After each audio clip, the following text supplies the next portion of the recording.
Hi friends, welcome back to my channel Healthy Tamil Cooking USA. இன்னைக்கு நம்ம பார்க்க போறது ஈஸியா வீட்ல அரைக்கக்கூடிய ஆப்பம் மாவு.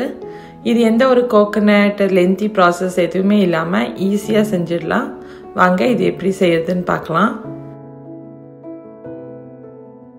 Healthy Tamil Cooking USA சேனலை subscribe பண்ணாதவங்க subscribe பண்ணிக்கோங்க. உடனுக்குடனே அப்டேட் தெரிஞ்சுக்க நோட்டிஃபிகேஷன் பட்டனை ப்ரெஸ் பண்ணி ஆல் என்ற ஆப்ஷனை செலக்ட் பண்ணி வச்சுக்கோங்க.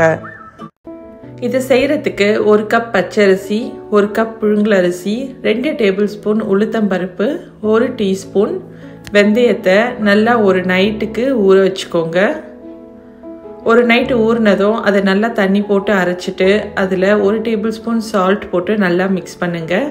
இதை அரைக்கும் போது நீங்கள் ஊற வச்ச தண்ணியே சேர்த்து அரைங்க. இதை அரைச்சதுக்கப்புறம் 6லேருந்து 8 மணி நேரம் நல்லா புளிக்க விடுங்க. இட்லி மாவுக்கு எப்படி புளிக்க வைப்போமோ அதே மாதிரி இந்த மாவையும் நல்லா புளிக்க வைங்க. 8 மணி நேரம் ஆனதும் ஆப்பக்கடாயில் மாவை ஊற்றி நல்லா ஸ்ப்ரெட் பண்ணி விடுங்க. ஸ்ப்ரெட் பண்ணிவிட்டு மூடி போட்டு மூடி அதை ஒரு 3லேருந்து 4 நிமிஷம் குக் பண்ணி எடுத்திங்கன்னா அதோட ஓரம் எல்லாம் கிறிஸ்பியாக இருக்கும். சென்டரில் நல்லா சாஃப்ட் அண்ட் ஃப்ளஃபியாக ஆப்பம் கிடைக்கும். இதை எடுத்து நீங்கள் சர்வ் பண்ணலாம். ரொம்ப ஈஸியாக ஈஸ்ட் கோகோனட் எந்த லென்த்தி ப்ராசஸும் இல்லாமல் குயிக் அண்ட் ஈஸியாக சிம்பிள் ஆப்பம் இப்படி தான் செய்யணும். இதை உங்கள் வீட்டில் செஞ்சு பார்த்து எப்படி இருந்ததுன்றதை கமெண்ட் பாக்ஸில் கமெண்ட் பண்ணுங்கள். நான் இன்றைக்கி இது கூட சிக்கன் குருமாவும் தேங்காய் பாலும் வச்சு சர்வ் பண்ணேன்.